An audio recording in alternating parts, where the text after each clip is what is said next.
Hi, everyone. My name is Jim McCafferty. I'm an associate professor of criminal justice at Kennesaw State University. Welcome to the 2 p.m.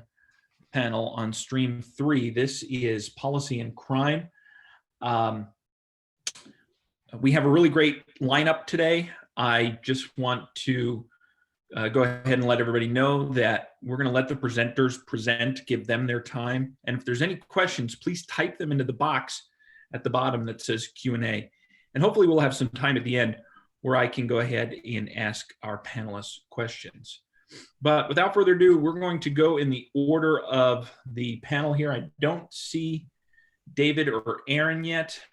So we're going to go ahead and start with Robert. And if David joins, we will scoot him in. So Robert, oh, sorry, David, you're here. Okay. Yeah. Sorry. Oh, all right, David, are you ready to go? Yeah, sure. All right, David, you'll go first, and Robert, you'll be up second, man. Okay, thank you. All right, David, if you want to share your screen, you may. Yes.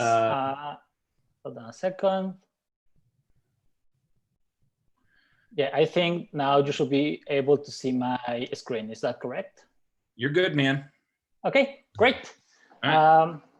Well, today I am going to present a research project that Aaron Chalfin and I, David Mitre Becerril, have been conducting on the effects of minimum wage on crime. So this topic is relevant because the net effect of the minimum wage on crime is uncertain, mainly because we have two opposite effects happening at the same time. On the one hand, when you increase the minimum wage, those that are employed are receiving higher earnings, so they have less incentives to commit a crime. But those that are unemployed or are no longer able to get a job due to a minimum wage increase have more incentives to commit crimes. So the net effect is going to be the sum of these two opposite forces. Also, this topic is relevant because the minimum wage is a common tool used by different countries and different government levels to increase the earnings of low-income workers. So this research should be of interest to different audiences. Now, talking about the specific case of the US, over the last 2 decades, the federal minimum wage has stayed at the same levels. So all the increases that we have been seeing have came from state and more recently for cities enacting minimum wage legislations. And in this field, Seattle has became a front runner by being the first city to enact a $15 minimum wage that meant a 60% increase in less than 2 years. So this was extremely rapid and large increase that make it a case worth studying. Now, before moving on, I want to summarize our research in this slide.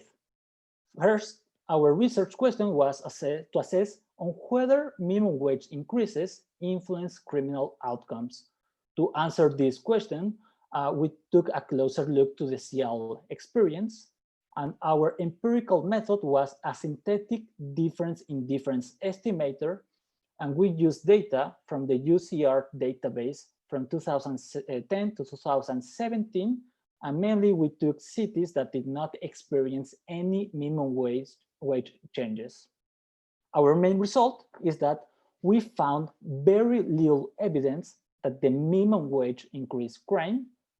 And to better understand the mechanisms behind this result, is that we did not see an increase in unemployment of low-wage workers, and there is suggestive evidence that the earnings of this group increase. So in the remaining minutes, I'm going to elaborate in more detail in our methods and our results. Now, this research uses a quasi-experimental design to estimate causal estimates. We do this because association is not causation, meaning that cities that enact minimum wage increases are different in observable and unobservable characteristics to those cities that implement them. So a naive comparison between these two groups will lead to biased estimates.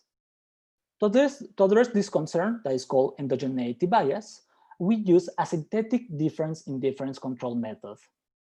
This method is a data-driven approach that identifies an appropriate comparison group, and it achieves this goal by matching the outcome variable during the pre-treatment period. So any difference in the post-treatment period can be attributed to the policy change. Also, this method has been commonly used in crime, political science, and economics research to analyze case studies such as this one. Now, this plot shows our main findings. You can see in the solid black lines that are the actual observed crime rates in Seattle from 2010 to 2017. Now, the dashed line is what we call synthetic crime rates. That is just this combination of the crime rates of the different weights that we assign to the different control units. So the main takeaway from this plot is that before the treatment period, that is 2015, that's when the minimum wage was approved. So during the pre-treatment period, like 2010 to 2015, these two crime outcomes match very well. So we're able to find a good fit within the observed and the synthetic crime rates. Now, from 2015 to 2017, that is our treatment period, we find that these crime rates are following pretty much the same trend, meaning that there are no meaningful differences in the crime rates after the minimum wage was implemented. Now, to have a better understanding of the statistical significance of these findings, we conducted a placebo test. This placebo test simulates that each one of our control units also experience an increase in their minimum wage, even though that they did not experience one. So this gives us an idea of how likely is that we are going to see these findings. And overall, these new plots I am showing you are only the difference between the observed and the synthetic crime rates for each of our treatment, and our control groups. And overall, we can see that there are no statistical changes in the property or violent crimes after the minimum wage was implemented in Seattle. Now, what happened when we take a closer look to different crime categories? When we analyzed the effects over commercial burglaries, we saw an increase, a statistical significant increase in their crime rates after the minimum wage was implemented. However, when we analyze the rest of the property and violent crimes, such as thefts, assaults, robberies, and the other crime rates, we did not find any significant effects. So overall, we are able to say that there is little evidence that increasing the minimum wage in Seattle leads to higher crime rates. Now, one concern that you could have is that these may not be causal estimates, and we are just measuring that we are not able to measure one factor that in our model. So these are driving our effects. So to convince ourselves that these are causal estimates, we re-estimate our models using different specifications. First, we compare Seattle to other cities that have very similar socio-demographic characteristics. Also, we compare them to cities that had large opioid death rates during this time period. And also, we analyze different functional forms of our synthetic control method. And over all these different specifications, the results were the same. There were little evidence that crime rates increased in Seattle after the minimum wage increase. Now, to have a better understanding of the heterogeneity of this policy, we took a closer look to the arrest rates on different crime outcomes, and we saw very little evidence that these arrest rates increase. Also, we did not see any displacement effects in adjacent areas to Seattle, nor any temporal variation in the crime rates during this time period. Finally, we also analyzed what happened in other 4 US cities that also experienced large minimum wage increases during this time period, and we did not see any consistent evidence in crime rates after the cities implemented their minimum wage increases. So all these robustness checks allow us to conclude that these estimates are causal estimates. Now, to better understand— David, I'm sorry to interrupt. You have 2 minutes to go. Yeah, I'm about to finish. Thank you. So to better understand the underlying mechanisms, we analyzed the labor market impacts, and we found that there was an increase in the earnings for individuals at the bottom wage distribution. We also found that there was no increase in the unemployment rates among young, low-educated groups. Neither there were changes in the share of workers by education, age, rate, and industry after the minimum wage was implemented. So overall, we can say that there were no negative effects on the labor market.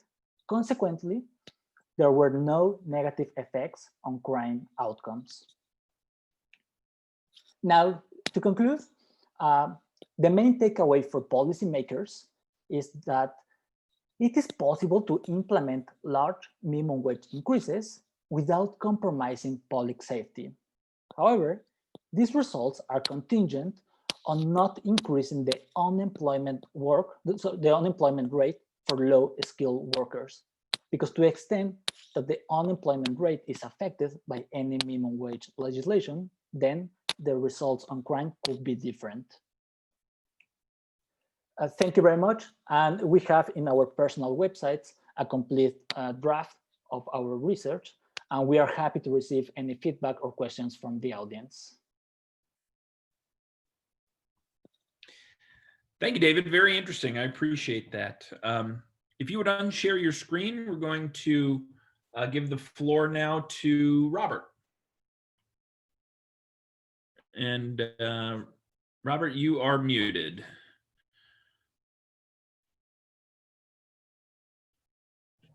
Okay. Good afternoon or good morning, depending upon where you are. I guess if you're on the West Coast, it may be before noon. My presentation is a very short one. It is in many ways a kind of think piece.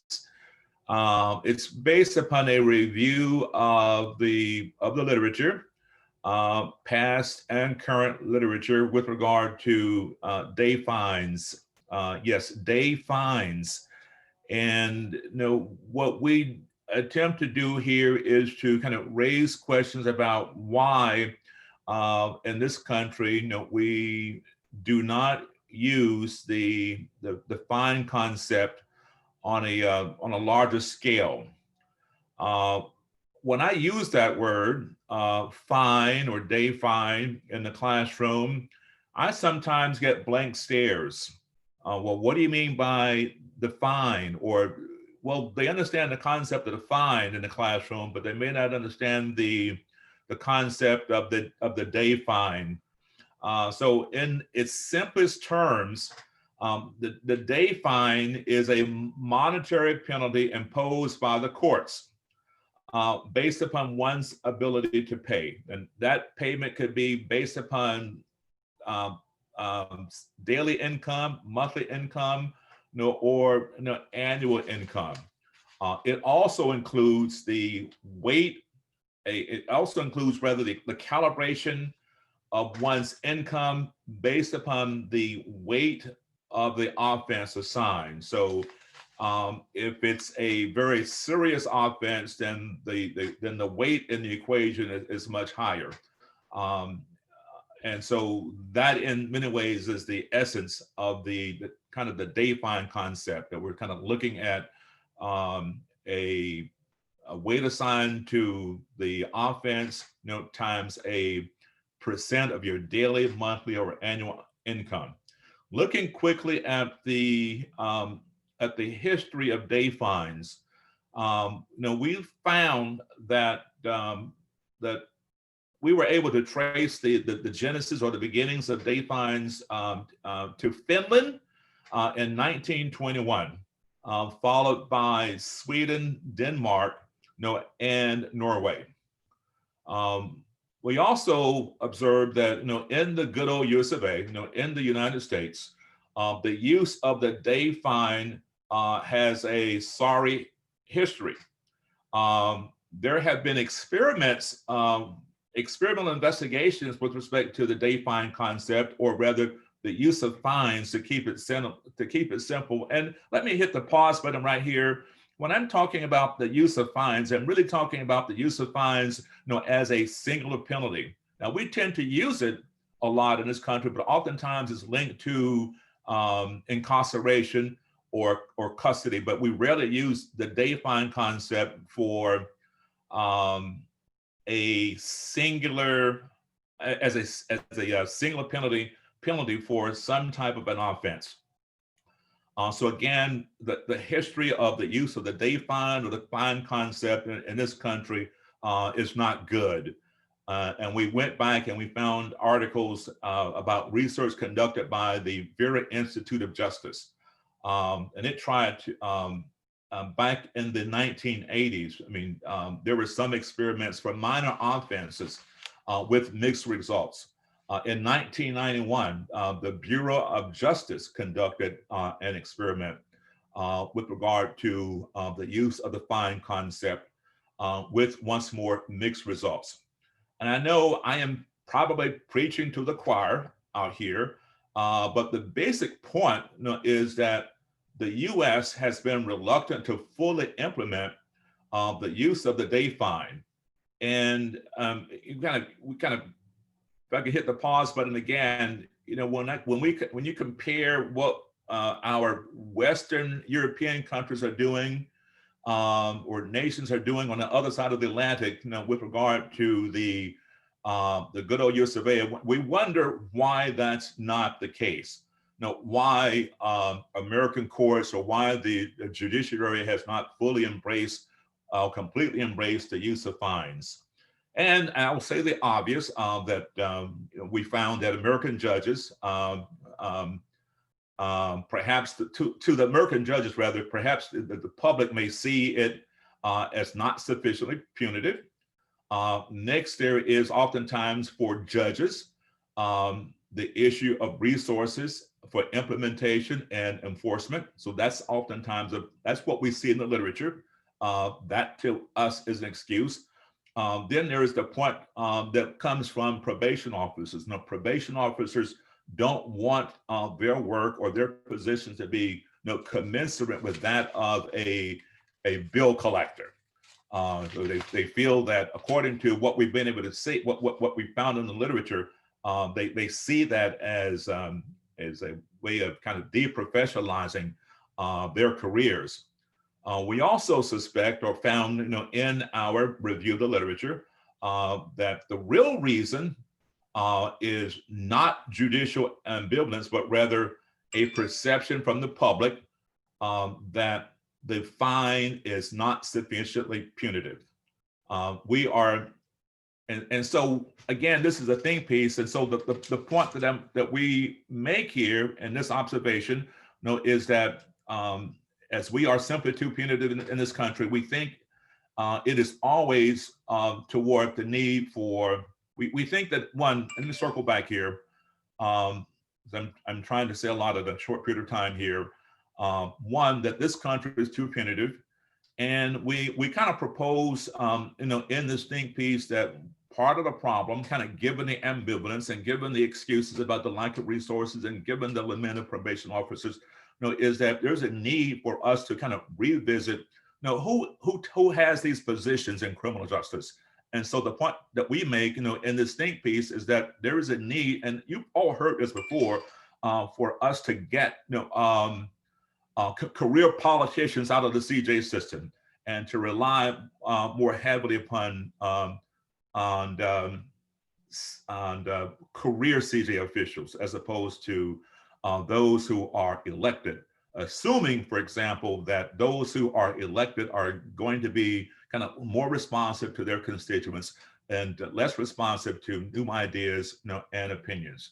So the point that we make at the end once more is why has not this country kind of embraced the use of a fine for major offenses property offenses in particular, unlike our brothers and sisters on the other side of the Atlantic. And they've done that, and they've done it successfully.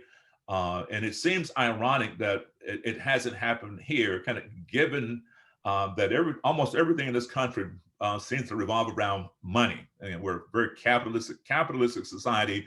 But the use of the defined concept or the fine concept as a single penalty in our courts for major offenses. I'm not talking about personal crimes, but for major property offenses simply hasn't gained traction. So I'll end there. But it is once more a kind of think piece, and it reflects also the limited literature that you will find in professional journals. Most of our articles, most of our sources come from Judicature or the Justice Systems Journal. Now, again, I'll stop there. Thank you very much for the opportunity. Thank you, Robert. I appreciate that.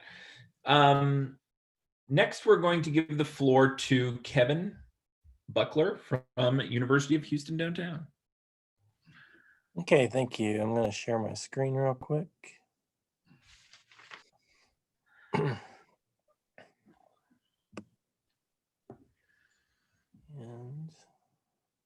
I'll get there. Just give me a second. Okay.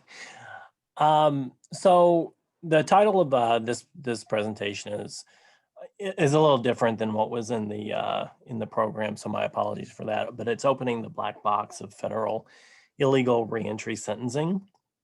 I want to start with the notion of how sentencing works, just briefly, at the federal level. The federal level has a guideline system, and basically the two very important things in the guideline system are the offense level score, which you see here going down the rows, and the criminal history category that runs along the columns.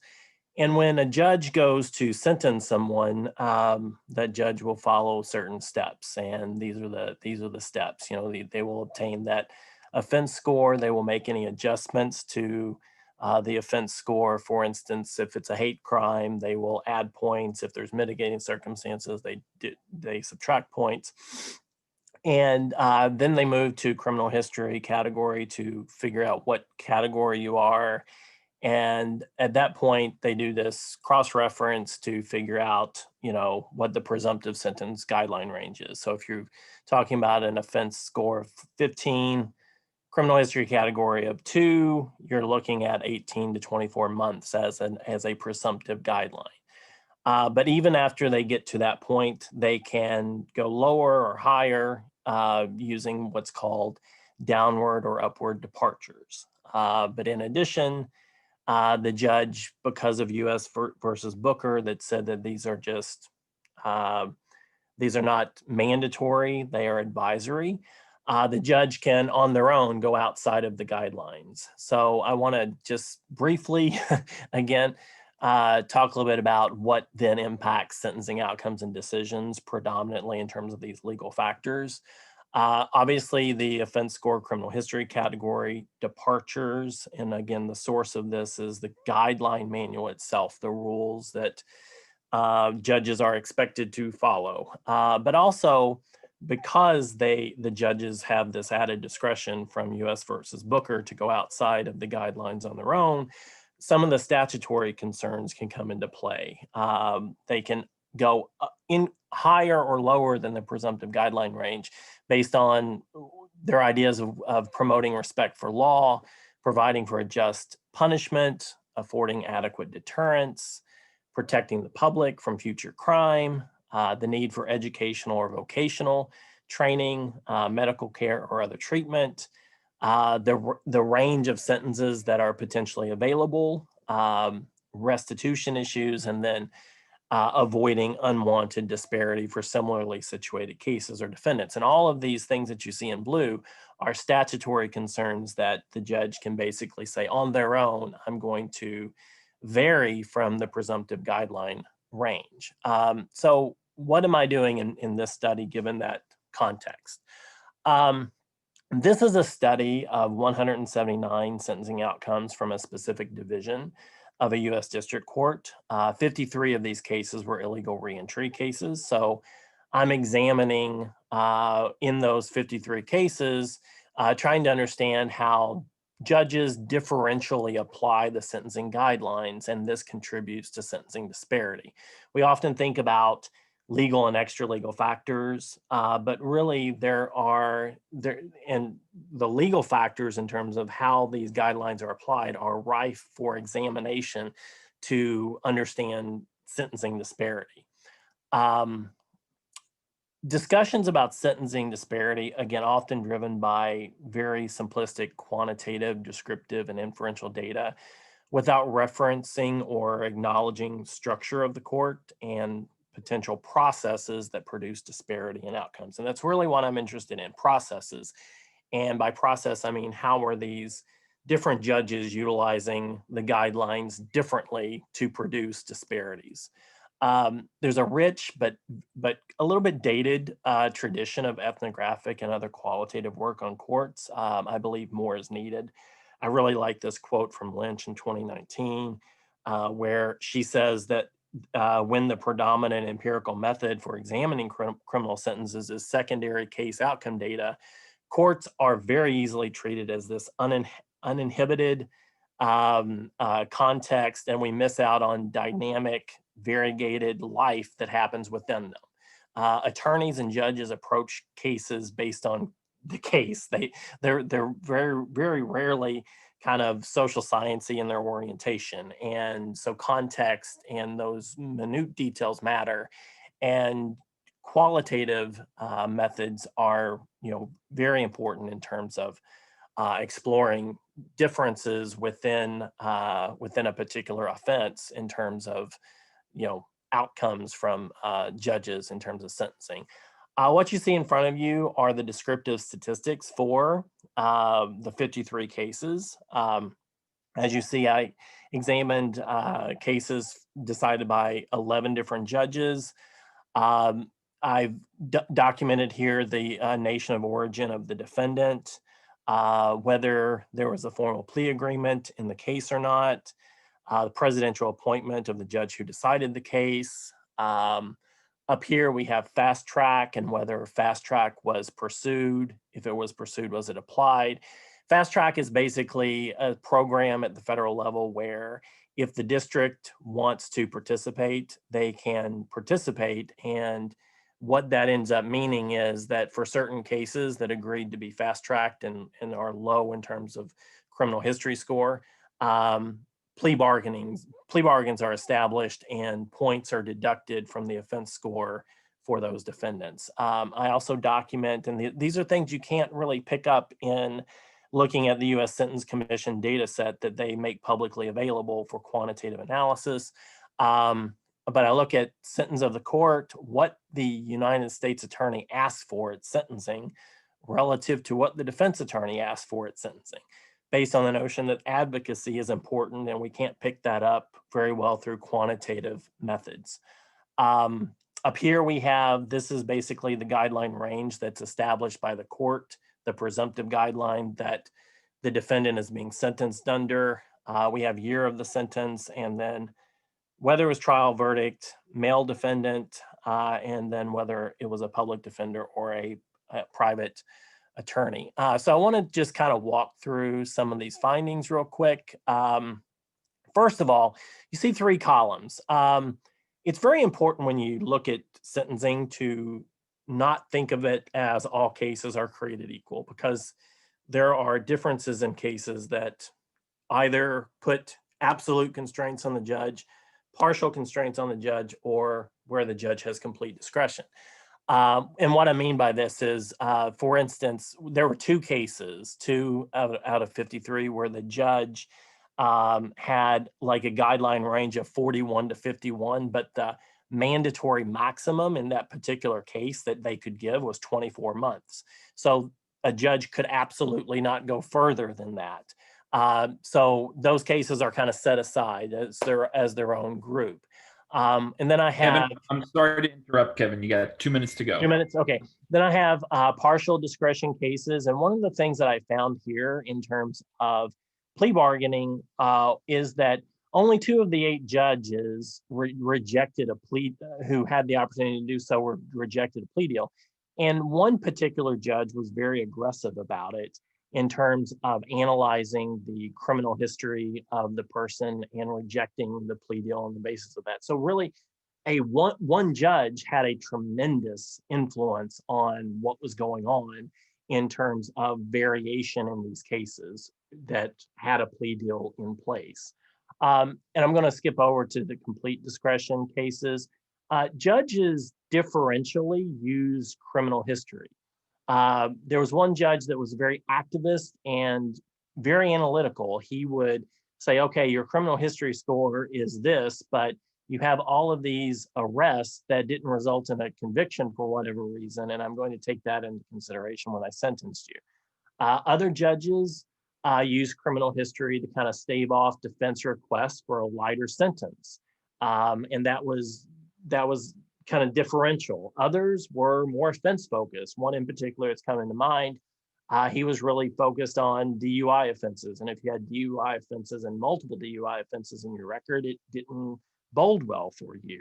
Others paid criminal history much less attention. So there was tremendous variation in terms of how these judges approach something that we think is pretty static in terms of criminal history. There were also differences in 12-month and a day sentences. Basically, if you're sentenced to 12 months, you want 12 months and a day because the day makes you eligible for good time credits. Some judges were very punitive and they would sentence someone to 12 months and the defense attorney would say, well, you add a day, and they were like, absolutely not. Others were pretty liberal about allowing for that extra day so it could reduce the sentence by 54 days per month. I also found that we're approaching. Kevin, I'm sorry, we gotta move on and give Lars his Absolutely. time as well. I understand. Sorry about that. Hey, while you unshare your screen and while Lars shares his screen, Lars, Sarah's not here, is she? Correct. It's Lars? just me presenting today. Okay, that's fine. Just a note to the attendees. We've had three really great presentations so far. We're gonna have a fourth in a minute. If you have any questions, please type your questions into the box that says Q&A on the bottom. So Lars, I'll shut up and let you go. Great, thank you. My name is Lars Olson. I'm a PhD student in public health at the University of Washington and operate as a research assistant in the collab for community and behavioral health policy in the Department of Psychiatry and Behavioral Sciences. And this scoping review has been drafted with my colleague and mentor, Dr. Sarah Walker. And it's entitled Housing Instability as a Determinant of Juvenile Justice Involvement and Justice Involvement as a Determinant of Youth Housing Instability, a scoping review. We don't have any conflicts of interest to disclose, though I am a white male who comes with my own biases in terms of how I see the world and interpret certain things. So I'm happy to talk about some of those later if you would like. So my agenda for this session is to talk about the problem, which is the cycle of youth housing instability and justice system contact, to propose a potential solution at the intersection of criminology and public health, to articulate the purpose of the scoping review and its methods, search procedures, results, and then to finally present a summary and some future directions. Dr. Walker, the director of our collab, had previously conducted a study in Washington, in the state of Washington, and found that more than 75% of homeless youth will have contact with law enforcement, and at least half of these youth will be actively arrested. In Washington state, more than 40% of all youth referred to juvenile court have a history of either runaway and or housing instability. And this housing instability puts youth at a significant risk for developing or exacerbating other mental and behavioral health symptoms, let alone other social symptoms or behaviors that arise from their circumstance. This makes the court system a critical intervention point, but also a critical point that may perpetuate a particular problem depending on how youth cycle in or out of the system.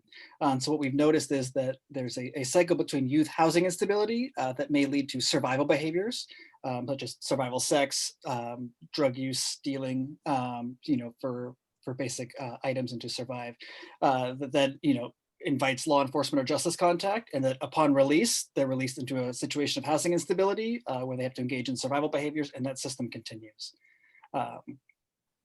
Within the field of public health, where I come from, a lens called social determinants, or social determinants of health, is used to describe the comprehensive ecology of risk or protective factors that drive health behaviors, and also access to resources that contribute either passively or directly to various health outcomes.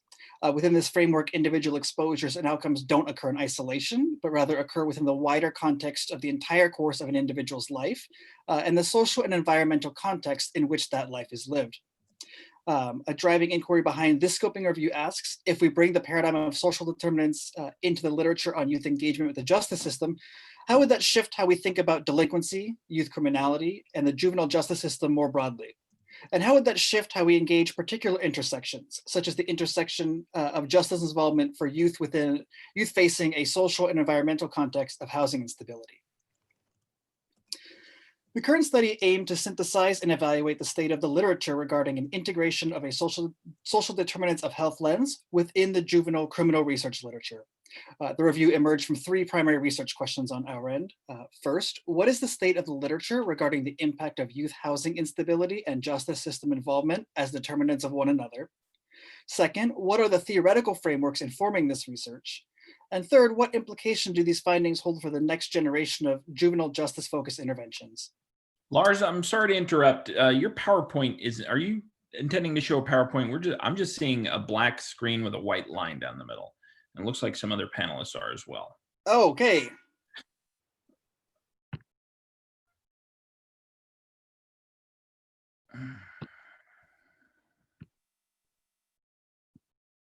There we go. I see something now. Are you seeing the three animating questions? Yes. Okay. I guess I'll just continue from this end. Sorry to interrupt. No, thank you. So in terms, we generated a number of search terms through an iterative process and searched 4 different databases, PubMed, Web of Science, and Academic Search Complete, and used Google Scholar to try and catch anything that was not captured with these search terms in these main databases. Searches took place between September and December of last year, and were coded in January and February. And we followed the Prisma scoping review checklist in terms of our iterative process. Our searches returned more than 2,100 titles, all of which were reviewed. 75 of those met eligibility. 33 of those abstracts met our eligibility criteria. And then when looking at papers citing these papers, an additional 7 papers were included for 40 texts that were reviewed and 28 included in this scoping review. Overarching characters of the existing literature are that they were predominantly quantitative in nature, 17 of the 28 studies, with a vast majority of these studies featuring a cross-sectional study design in particular. The majority of publications took a risk-based epidemiological approach to either predicting housing instability or justice system contact, as opposed, for example, to an ecological or social psycho-environmental approach. And surprising to us, the literature reviews and theoretical papers were surprisingly absent. We only found 1 theoretical driven paper, and only 6 papers even mentioned a particular theory at all, 3 of which engage Agnew's general strain theory. To assess the prevalence and the direction of estimated effects, we coded these studies based on 3 issues that emerged, namely housing instability as a predictor of justice contact as a predictor of housing instability, and the co-occurrence and interplay between the 2. Among articles that were characterized as housing instability as a predictor of justice system contact, we identified 18 articles with a primary focus on this direction of effect, 2/3 of which focus on the direct experience of actively homeless youth, and with a minority highlighting the experience of youth exiting or aging out of systems such as foster care or out of home placements. Within this category, the vast majority of publications incorporated quantitative methods. There's a consistent thematic emphasis on proximal or near-term risk factors such as survival behaviors and the presence of deviant peers as the drivers of that justice contact. For justice system involvement as a predictor of housing stability, there were minimal studies, only 4 of them overall, similarly focused with half of those on actively homeless youth. Finding from the studies indicated that legal system involvement in the process of exiting the systems presented significant structural and psychosocial barriers to the obtaining of stable housing afterwards. But yet transition planning prior to exit was associated with a greater likelihood of youth remaining housed upon that exit from that system. And for the co-occurring housing instability and justice contact, we found 6 articles focusing on the reciprocal nature between the two. 5 of these 6 also focus on actively homeless youth, with the remaining article focused on youth exiting the justice system into the community. And further, homeless youth, particularly those engaged in street survival behaviors, faced elevated risk of being subject to punitive law enforcement actions rather than being linked to supportive services. So the summary so far is that we looked at the problem of the cycle of youth housing instability and justice system contact perpetuating one another.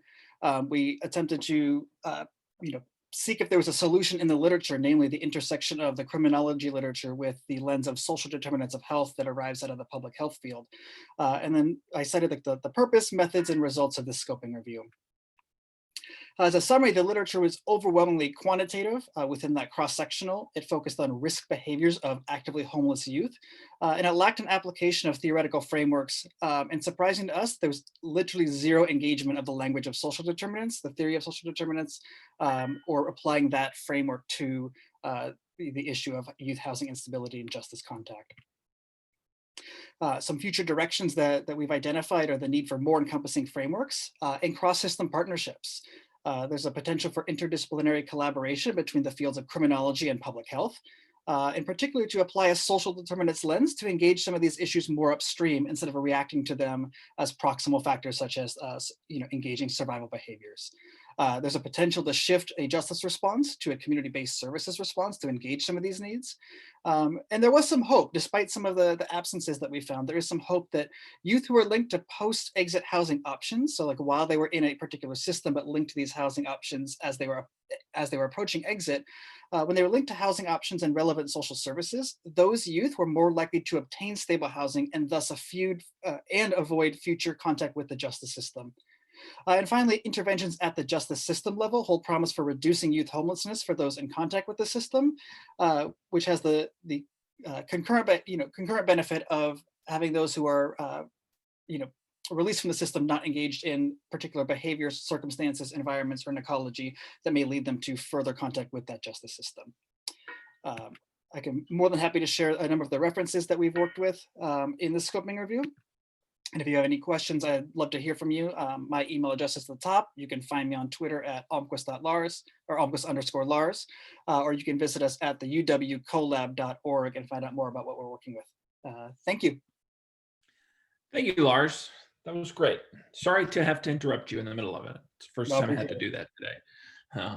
All right. So, if anybody has any questions, we do have about 5 minutes or so for questions. There is one from Robert here. I believe it is for Kevin that says, tell me more about plea bargaining and sentencing guidelines. What is the major point? So Kevin, if you'd like to unmute, go for it. Yeah. So basically you just had a few judges who would actively reject plea deals. And when they actively rejected plea deals, what that meant was for those defendants who went before them, and you had these two judges that were actively rejecting it, their guideline range didn't move down in accordance with the plea agreement. So when you're assigned to a judge that is more activist in terms of really looking at the plea deal and analyzing it and actively rejecting it, that's going to contribute tremendously to disparity that goes largely unmeasured in the big data sets that are released by the Sentencing Commission. Okay, thanks, Kevin. So I don't see any other questions posed here, and we're kind of running out of time anyway.